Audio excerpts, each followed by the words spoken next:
मार्च के महीने में जब इमरान खान साहब ने कहा था, जो इलेक्शन की बात हो रही है, और उस वक्त जब असेंबली तहलील की थी कि जुलाई में इलेक्शन हो जाए, अगर वो हो जाते तो आज इस मुल्क का ये जो माशी दिवालिया और जो भरकस निकला हुआ है वो ना होता।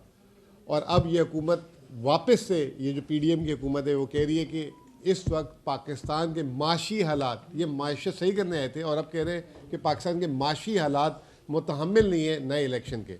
मैं आपको एक बात बता दूं कि अगर ये अभी भी इलेक्शन नहीं कराएंगे तो पाकिस्तान से कोई आलमी इदारा डील नहीं करेगा। इसहाक डार साहब जैसे गवर्नर साहब ने बताया कि कराची आए हुए हैं, पहली दफ़ा ऐसा हुआ है वो सुबह 9:30 बजे स्टॉक एक्सचेंज का घंटा बजा रहे थे जाके, और स्टॉक मार्केट माइनस है, और वहाँ जाके क्या कह रहे हैं कि मईशत पे प्रोपोगेंडा फैला रही है पीटीआई। मईशत, एक पहली बात आप लोगों के थ्रू मैं करना चाहूँगा कि मईशत एक ऐसी चीज़ है जिस पे प्रोपोगेंडा फैलाया नहीं जा सकता। घंटा तो बजा रहे थे जिसका उनको घंटा नहीं पता कि ठीक है, तो मईशत एक ऐसी चीज़ है जिस पे आप कभी कोई प्रोपोगेंडा, जैसे अभी हलीम भाई ने बात की, जो हमारे गवर्नर साहब ने बात की, आप आर्ग्यू कर सकते हैं कि यूँ नहीं यूँ, ये बयान यूँ नहीं था, ये यूँ था।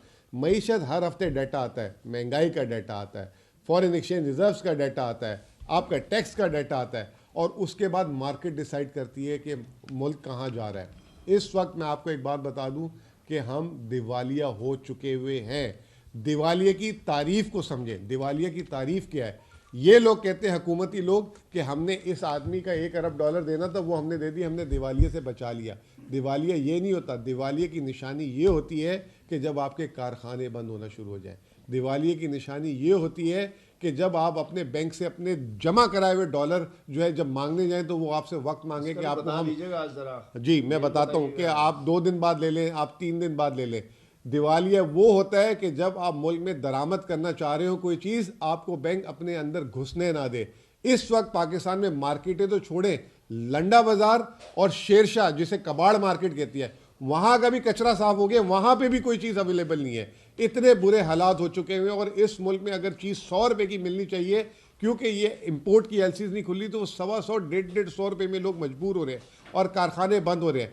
पहले जो है जेबों पे डाका लगा था महंगाई की शक्ल में, अब जो है पेट पे लात मारी जा रही है। और पाकिस्तान में अब मैं आपको बताऊं जो बहरान अगला क्या है, महंगाई को आप भूल जाएंगे, क्योंकि महंगाई तो चले जेब में पैसे होते हैं या आपकी तनख्वाह से थोड़ी ज़्यादा महंगाई आप इधर उधर से पकड़ के गुजारा कर लेते हैं। लेकिन अगर आप वो सोचें बेरोज़गार करके घर बैठा दें तो सस्ती चीज़ भी आपके लिए महंगी हो जाएगी। इस वक्त जो पाकिस्तान की मईशत है उस दोराए पे खड़ी हो गई है। $6 अरब के हमारे रिजर्व्स हैं, $6 अरब के। हर हफ्ते $0.5 अरब ख़त्म होता है। तो इससे अंदाज़ा लगा लें कि ये जिस स्पीड से जा रहे हैं, और अगर बाहर से रकम नहीं आई तो 8 से 10 हफ्तों में पाकिस्तान के रिजर्व्स ख़त्म हो जाएंगे। साथ साथ $4.5 अरब जो है स्टेट बैंक ने जो लोगों के डिपॉजिट थे वो भी हुकूमत पाकिस्तान को दे दिए। मुझे 1998 याद आ गया, 1998 में भी इन्हीं लोगों की हुकूमत थी, चोरी है, चुपके से निकाल लिया। 1998 में भी यही हुकूमत थी, लोगों की अमानत थी $11 अरब, और एटॉमिक धमाके के पीछे जो है वो उसके बाद फ्रीज लगा दिया गया था। आज फिर वही सूरत हाल है और 20 साल लगे। पहले 1973 में हुआ ऐसा, जब नेशनलाइजेशन हुई पाकिस्तान में, उस दिन से कारखाने लगने बंद हो गए।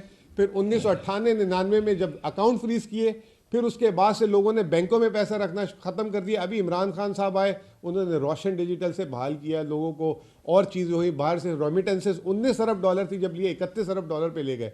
तो ये सारी चीज़ हुई। अब ये नया काम हो गया जिसकी वजह से $3 अरब की महीने की जो तरसीलात रेमिटेंसेज आती थी वो $2 अरब पे आ गई, महाना $1 अरब का नुकसान। फिर इसके अलावा जो बरामदाद हम $3.25 अरब महीने पे ले गए थे वो $2.5 अरब से नीचे आ गई। अब जो नई बातें आ रही हैं, लोग कह रहे हैं कि जनवरी में $2 अरब भी हो जाए तो वो बहुत बड़ी गनीमत होगी। तो महीने का सिर्फ $2 अरब आप जो है किससे नुकसान करें, रेमिटेंसेज और एक्सपोर्ट से। खुदा के वास्ते अगर ये आपने परफॉर्मेंस देनी है और 22 करोड़ लोगों के साथ ये करना है तो आप प्लीज़ चले जाएं, वरना अगर आप नहीं जाएंगे तो यहाँ पे जो अभी जो बात हो रही है लॉ एंड ऑर्डर वगैरह की, ये किसी वजह से हो रही है। लोगों के पास रोज़गार नहीं है, लोग बेचारे परेशान हैं, घरों पे पैसे नहीं है, फाके हैं, एक एक दिन के खाने नहीं खाए जा रहे। 200 रुपये का आटा छोड़े, 150 रुपये का आटा भी जो है लोग, मतलब 55 रुपये का आटा जो है हम महंगाई करते थे, और आज 125 से 150 रुपये का आटा जो है वो लोगों को मिल नहीं रहा।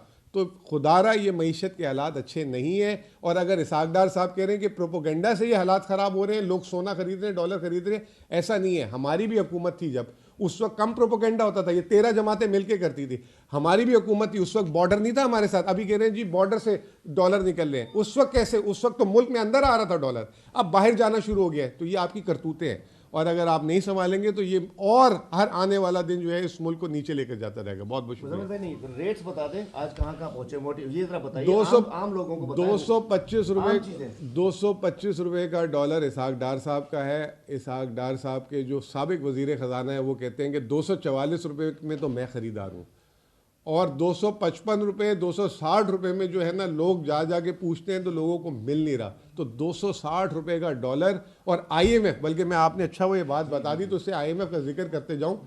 हम जब IMF के प्रोग्राम में थे तो हमें कहते थे PTIMF। इन्होंने असेंबली में हमारे खिलाफ वोट डाला था जब हमने स्टेट बैंक की इंडिपेंडेंस की थी। उसके बाद जैसे हम गए इन्होंने हमें तौहीन IMF लगा दी कि इन्होंने IMF से मुआहदे को ये कर दिया। उसके 4 महीने बाद इन्होंने IMF का मुआहदा किया 29 अगस्त 2022। 2 महीने संभाल नहीं सके IMF का प्रोग्राम। इसहाक डार साहब पाकिस्तान आए थे, आपने जैसे जादूगर का वर्ड इस्तेमाल किया, वो पाकिस्तान आए थे 25 साल की IMF से डीलिंग के तजर्बे पे। इसहाक डार साहब को इस वक्त वो जो है फ्री भी नहीं करा रहे, बात करना नहीं पसंद कर रहे, और अब कहा यह जा रहा है कि 2 से 3 हफ्ते का टाइम दिया उन्हें कि अगर इसमें आपने बिजली, गैस, रुपए और टैक्सेस नहीं लगाए तो हम आपके साथ प्रोग्राम ख़त्म कर देंगे, और फिर जब आप इलेक्शन कराएंगे या नई हुकूमत आएगी उस पर बात करेंगे। वो मंजरनामा भी मैं जब सोचता हूँ कि अगर इम्प्लीमेंट कर दिया तो हम मरते हैं, और अगर नहीं इम्प्लीमेंट करते तो वैसे ही हमें मार दिए। तो हालात जो है इस वक्त काबू से बाहर है, और हर रोज़ एक कारखाना बंद होता है, हर रोज़ एक कारखाना बंद होता है, उसका कोई जवाब नहीं। और वो कहते हैं कि जी प्रोपोगेंडा हो रहा है मुल्क में, इसकी वजह से लोग जो है ये प्रोपोगेंडा की वजह से कोई कारखाना बंद करता है। आप अपनी दुकान बंद करेंगे, मैं कहूँगा जी हलीम आदिल साहब यूँ है, आप अपनी दुकान बंद कर देंगे उसमें। तो ये तो इस वक्त मुल्क का हाल किया हुआ है। बहुत बहुत शुक्रिया। देखिए पहली दफ़ा ऐसा हुआ है कि IMF के प्रोग्राम में आप होते हैं ना तो आपको फिर IMF अपनी जिम्मेदारी पे बंदोबस्त करके देता है। ये पहली दफ़ा इन्होंने ऐसा प्रोग्राम डील किया है कि IMF कह रहा है जाओ पहले उस दोस्त मुल्क से पैसे पकड़ के लाओ, इस दोस्त मुल्क से पैसे पकड़ के लाओ, इस दोस्त मुल्क से पैसे पकड़ के लाओ। आपने 32 अरब डॉलर देने हैं, उसमें से मैं 3 दूंगा, बाकी 27 पहले मुझे लिखवाओ और गारंटी दिलवाओ कि यहाँ से वो आजकल लिखवाने वाला जो हिसाब चल रहा है ना कि जहाँ जाओ के लिख के दे दो तो ये काम होगा। IMF ने भी इनसे ये काम किया हुआ है कि लिखवा के लाओ, फिर उसके बाद मैं आपको प्रोग्राम दूंगा। तो मैं ये समझता हूँ कि फ़र्ज़ करें ये सारी चीज़ें, ये जो अभी हौलनाक किस्म की IMF के कहने पे अगर ये कर देते हैं तो मैं इसमें इंडिपेंडेंट बोलूँगा, मैं पार्टी की तरफ से नहीं बोलूँगा। मैं समझता हूँ फिर भी पाकिस्तान फंसा रहेगा, क्योंकि दोस्त ममालिक, ये ममालिक के पैसे नाकाफ़ी हैं, क्योंकि इन्होंने अपनी आमदनी पर डेंट मार दिए पकड़ के। जो महीने का 2 अरब डॉलर का बरामदाद और रेमिटेंस पे डेंट मार दिया, उसका कोई मुतबादिल ही नहीं है। तो इस वजह क्या है? बेएतमादी। इस वक्त कोई इन पे एतमाद नहीं कर रहा। तो IMF का प्रोग्राम अगर कोई होप समझ के कर रहा है तो वो तो 29 अगस्त को भी हो गया था, उसके बाद तो हालात सही हो जाने चाहिए थे। मैं नहीं समझता कि IMF के प्रोग्राम ये जो हमारा नवा जिसे रिव्यू कहते हैं अगर हो भी गया तो उससे कोई बेहतरी आएगी ऑन द ग्राउंड इस वक्त बहुत हालात ख़राब है। बल्कि ये जो बारूदी सरंगें थी ना, इन्होंने हमारे जैसी अभी अगर हम हुकूमत आ गई ना, हमारे लिए एटम बम बिछा दिया कि हम उसको कहाँ से निकालेंगे। ये अभी ये बड़ी जिसे कहते हैं कॉम्प्लिकेटेड सिचुएशन हो गई, आसान सिचुएशन नहीं है। अच्छा इमरान इस्माइल साहब